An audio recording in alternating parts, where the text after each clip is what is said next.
Hi అండి, welcome back to Veronica Christiana ఛానల్కి స్వాగతం సుస్వాగతం అండి. ఈరోజు నేను వేరే ఒక స్థలంలో ఉన్నా, కనిపిస్తుంది కావచ్చు మీకు. అయితే వెరోనికా అనే పేరు నేను నాకున్నది కదా, నా పేరు ఛానల్ పేరు కూడా వెరోనికా అనే పెట్టుకున్నా. అయితే వెరోనికా ఈ పేరు బైబిల్ గ్రంథంలో ముద్రింపబడలేదండి. తర్వాత చరిత్రలో ఉందట.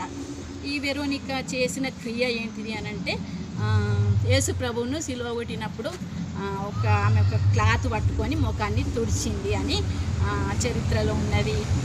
తన గురించి పెద్దవాళ్ళందరూ ప్రాముఖ్యులందరూ చెప్తూ ఉంటారు. అయితే నాకు చిన్నప్పుడు ఈ పేరు మా పెద్దక్క పెట్టిందండి. అయితే నాకు ఈ వెరోనికా గురించి ఏమిటి తెలుసుకోవాలని బాగుండేది, చెప్పిరు మా ఇంట్లో.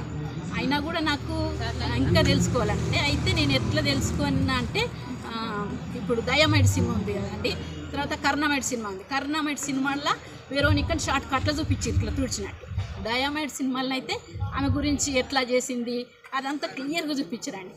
అట్లా నేను చూసి చాలా సంతోషపడ్డా, నా పేరు ఉన్న వ్యక్తి అట్లా ఉన్నదని. అయితే ఈ పేరును మనం యెరూషలేం చూడడానికి పోయినప్పుడు అక్కడ చెప్తుంటారట, అక్కడ వెరోనికా ఇట్లా వచ్చింది, తుడిచింది, సిలువ మోసుకొని పోతుంటే అని అక్కడంతా పోయిన వాళ్ళకు చెప్తుంటారట అండి. నా పేరు మా పెద్దకాయ పెట్టిందని చెప్పిన కదా, వెరోనికా క్రిస్టియానా. అయితే ఆ పేరుకు అటువంటి యొక్క ఆమె చేసిన క్రియ ఉన్నది.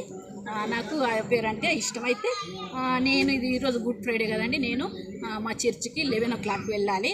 అయితే ఇక్కడ కల్వర్ టెంపుల్ చర్చ్ ఉంది కదా, నేను పోయిన సంవత్సరము రావాలనుకున్నా, రాలేదు. మా ఇంకో అక్కయ్యని అడిగిన, చూసిందంట వచ్చి. అయితే ఎట్లా జరిగింది అని అడిగితే, ఇట్లా 7 మాటలు చెప్పలేదు కానీ వాక్యం చెప్పారని చెప్పిండ్రండి. అయితే కొన్ని చర్చెస్లలో 7 మాటలు, యేసు ప్రభు పలికిన 7 మాటలు చెప్తారు. ఇక్కడ అయ్యగారు తను 7 మాటలు కాకుండా వాక్యోపదేశం చేసిండ్రు. ఎంత బాగా చెప్పారు అంటే, ఎక్కువ నేను చెప్పనండి. అయితే 4 మాటలు చెప్పారు. ఒకటేమో నమ్మిన బంటు యూదా ఇస్కరియోతు అప్పగించినట్టు చెప్పారు. ఆ తర్వాత రెండవది ప్రధాన యాజకుడు, అంటే యాజకులే, మరి యాజకులే దేవునికి గురించి చెప్పిన వాళ్ళే ఆ యాజకుడు యేసు ప్రభువును అప్పగించినట్టుగా చెప్పినాడు, అసూయ చేత అప్పచెప్పేసిండు. మూడవది అపహసించిన వాడు. అయితే ఈ అపహసించిన వాడు ఎవరు అంటే హేరోదు అండి. హేరోదు అపహసించి అతన్ని యేసు ప్రభువును అప్పచెప్పిండు. నాలుగవది అన్యాయస్తుడు పిలాతు అండి. ప్రజలను సంతోషపెట్టడానికి, బరబ్బను వదిలిపెట్టడానికి, వాళ్ళని తృప్తిపరచడానికి యేసు ప్రభువును ఆ విధంగా అన్యాయంగా అప్పగించిండు. ఇట్లా వాక్యము చాలా బాగుందండి, చాలా బాగా మంచిగా అనిపించింది నాకు. ఇప్పుడు నేను తిరిగి మా చర్చికి వెళ్తున్నా. Thank you friends. నా వెరోనికా క్రిస్టియానా ఛానల్ని సబ్స్క్రైబ్ చేయండి, లైక్ చేయండి, షేర్ చేయండి, కామెంట్ పెట్టండి. ఓకే అండి, బాయ్ బాయ్. సతీషయ్య గారు ఇంకొక వాక్యం ఏం చెప్పిండ్రు అంటే, హెబ్రీలకు రాసిన పత్రిక 6వ అధ్యాయము 4వ వచనము, 5వ వచనము, 6వ వచనము.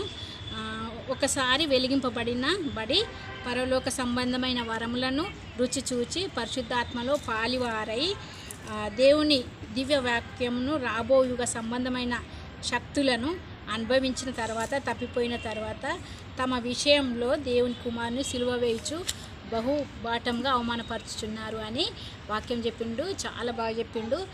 అయితే ఇంకోటి ఏంటంటే, మరి అవమానపరచడము అని అంటే, నేను అయితే ఒక చిన్న ఇల్లు కట్టుకున్నప్పుడు నాకు డబ్బులు ఏం లేకుండా ఆలయంకి రావడానికి అనుకోని విధంగా ఫ్రీ బస్ అయింది.